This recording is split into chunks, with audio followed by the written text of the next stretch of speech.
Donc comme je viens de le dire, ça va être mon deuxième et dernier backtesting de la journée que je publie. Donc on vient de terminer ce trade, je supprime tout et je recommence le même procédé au hasard. 1,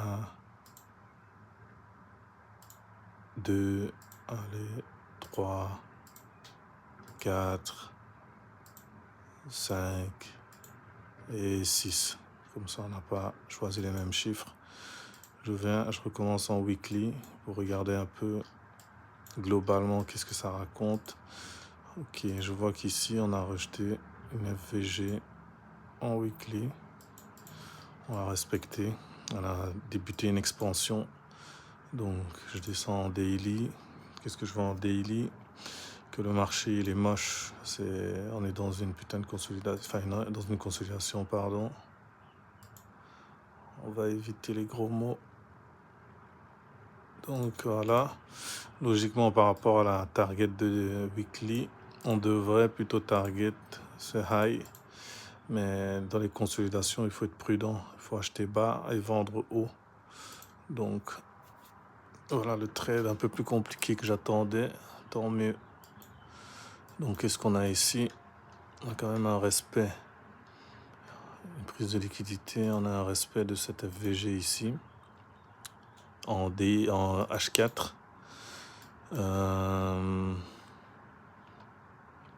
Donc on peut target éventuellement cette FVG ici dans un premier temps ou attendre. Donc c'est certain qu'il va aller dans cette FVG à 2000%. Et maintenant je vais voir comment il va se comporter pour être sûr qu'on va atteindre notre objectif weekly.